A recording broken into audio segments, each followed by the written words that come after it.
दुपारचे 12 वाजले होते. लाडगाव नावाच्या गावामध्ये शांतता होती. कीर्ती आणि तिची सासू शेतामध्ये काम करण्यासाठी गेले होते. तर कीर्तीचा नवरा हा आजारी असल्यामुळे घराच्या खोलीमध्ये आराम करत होता. त्यावेळी कीर्तीचा भाऊ संकेत आणि आई शोभा हे कीर्तीच्या घरी आले. कीर्तीच्या नवऱ्याने शेतामध्ये जाऊन कीर्तीला बोलावून आणले. कीर्ती ही 2 महिन्याची गरोदर होती. आईला व भावाला पाहून कीर्तीला खूप आनंद झाला. तिने लगेच त्यांना मिठी मारली, त्यांना घरात बसवले आणि त्यांना चहा करण्यासाठी ती किचनमध्ये गेली. तिची आई शोभा आणि लहान भाऊ संकेत हे देखील किचनमध्ये गेले. थोड्या वेळाने किचनमधून डबा पडल्याचा आणि भांड्यांचा मोठा आवाज आला. आवाज ऐकून कीर्तीचा नवरा किचनमध्ये गेला. त्या ठिकाणी कीर्तीच्या आईने तिचे पाय धरले होते, तर तिच्या भावाने तिचे मुंडके शरीरापासून वेगळे केले होते. हे पाहून कीर्तीच्या नवऱ्याने तिच्या हातातून कोयता घेण्याचा प्रयत्न केला, पण तिच्या भावाने त्याच्यावर देखील कोयत्याने वार केला. तो अजून पण थांबला नव्हता. आता त्याने कीर्तीचे मुंडके उचलले व घेऊन तो घराच्या बाहेर आला. त्याने मुंडके हातात घेऊन सेल्फी काढली. तिच्या मुंडक्याला तिची आई शिव्या देत होती. सख्या 17 वर्षाच्या लहान भावाने व आईने मुलीचा खून का केला या प्रकरणाची सविस्तर माहिती घेण्यासाठी हा व्हिडिओ पूर्ण पहा. संभाजीनगर जिल्ह्यामधील वैजापूर तालुक्यातील गोळेगाव या लहानशा गावामध्ये संजय मोटे यांचा परिवार राहत होता. त्यांच्या कुटुंबामध्ये त्यांची बायको शोभा मोटे वय 38 वर्ष, मुलगा संकेत मोटे वय 17 वर्ष आणि मुलगी कीर्ती मोटे वय 19 वर्ष हे राहत होते. संजय मोटे यांची परिस्थिती सधन होती. त्यांना 10 एकर शेती होती. शेतामध्ये फळबागा असल्यामुळे त्यांची परिस्थिती चांगली होती. त्यांचा मुलगा संकेत याने 12वीचे शिक्षण पूर्ण केले होते आणि सध्या तो त्यांच्या वडिलांना शेतीमध्ये मदत करत होता. कीर्ती ही 12वी मध्ये शिक्षण घेत होती. कीर्तीच्या गावापासून 4 किलोमीटर अंतरावर लाडगाव नावाचे गाव होते. त्या गावामध्ये अविनाश नावाचा तरुण त्याच्या परिवारासह राहत होता. अविनाश यांना शेती कमी होती म्हणून ते दुसरी शेती वाट्याने करत होते. अविनाश व कीर्ती हे एकाच कॉलेजमध्ये शिक्षण घेत होते. एकाच वर्गात असल्यामुळे ते एकमेकांचे चांगले मित्र होते. कीर्तीच्या वडिलांचा कीर्तीवर खूप जीव होता. त्यांनी कीर्ती आणि संकेतला बुलेट गाडी घेऊन दिली होती. काही वेळेस कीर्ती ही बुलेटवर कॉलेजला जात होती. कीर्ती आणि अविनाश हे एकाच वर्गात असल्यामुळे त्यांची चांगली मैत्री झाली होती. आता ह्या मैत्रीचे रूपांतर प्रेमात झाले होते. त्यांच्या प्रेमाची चर्चा आता कॉलेजमध्ये होऊ लागली होती. कीर्तीला माहित होते की तिच्या अविनाशच्या लग्नाला तिचे घरचे परमिशन देणार नाही, कारण अविनाशची परिस्थिती गरिबीची होती. एके दिवशी कीर्ती कॉलेजला गेली पण संध्याकाळी घरी आलीच नाही. कीर्तीचे वडील आणि भाऊ तिचा शोध घेऊ लागले.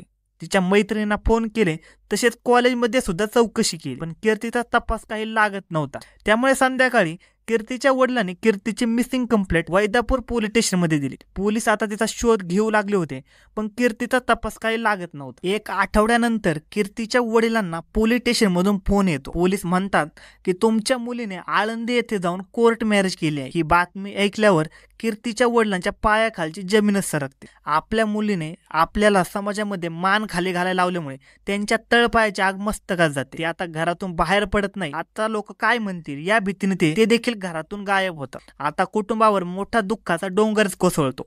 एकीकडे बहीण पळून जाते तर दुसरीकडे आता वडील देखील घरातून गायब झालेले असतात. 15 ते 20 दिवसानंतर संजय मोटे घरी येतात, पण ते आता नेहमी घरामध्ये शांत बसलेले असतात. तिकडे कीर्ती आणि अविनाशला आळंदीत लग्न करून 1 महिना झालेला असतो. 1 महिन्यानंतर अविनाश हा कीर्तीला घेऊन त्याच्या गावी म्हणजे लाडगाव येथे येतो व तिच्या सोबत सुखी संसार सुरू करतो. कीर्तीच्या कुटुंबाने आता तिच्याशी पूर्णपणे संपर्क तोडलेला असतो. ती त्यांच्यासाठी मेलेलीच असते. आता कीर्ती आणि अविनाश यांच्या लग्नाला 6 महिने झालेले असतात. कीर्ती आता 2 महिन्याची गरोदर देखील असते. दिवाळीनंतर कीर्तीला तिच्या आईचा फोन येतो. दोघे मायलेकी 6 महिन्यानंतर बोलत होत्या. कीर्तीची आई म्हणाली, तू आता घरी ये, आम्ही सगळे विसरलो आहोत. अविनाश म्हणाला, तू आता लगेच जाऊ नको. त्यानंतर 8 दिवसांनी कीर्तीची आई अविनाश याच्या घरी आल्या. 2 तास चांगल्या गप्पा मारल्या. कीर्तीला आणि अविनाशला आता खूप आनंद झाला होता. आता सर्व काही चांगले होईल असे दोघांना वाटत होते. कीर्तीने आईला आपण 2 महिन्याची गरोदर असल्याचे सांगितले होते. त्यानंतर 8 दिवसांनी दुपारी 12 वाजण्याच्या सुमारास कीर्तीची आई आणि 17 वर्षाचा लहान भाऊ घरी आले. त्यावेळी कीर्ती शेतामध्ये काम करत होती. आई आणि भाऊ घरी आल्याची माहिती मिळताच कीर्ती घरी आली. त्यांना पाहून कीर्तीला खूप आनंद झाला होता, पण हा आनंद काही तासांमध्येच दर्दनाक होणार होता याची कल्पना तिला नव्हती.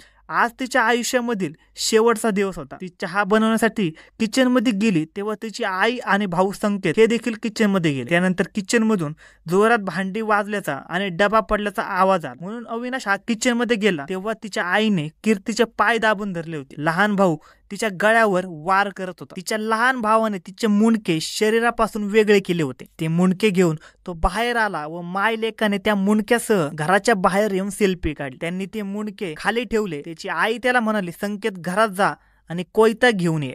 तो घरात गेला आणि कोयता घेऊन आला व ते दोघे गाडी घेऊन निघून गेले. अविनाशने या घटनेची माहिती पोलिसांना दिली. पोलीस आई आणि भावाचा शोध घेऊ लागले. कीर्तीची आई आणि भाऊ त्यांच्या घरी गेले. त्यांनी आंघोळ केली, कपडे घातले व थेट पोलीस स्टेशन गाठले व त्या दोघांनी आपला गुन्हा कबूल केला. पण संकेत हा अल्पवयीन होता. कीर्ती आणि अविनाश या दोघांची जात देखील एकच होती, परंतु फक्त अविनाशची परिस्थिती चांगली नसल्यामुळे कीर्तीवर आज ही वेळ आली होती.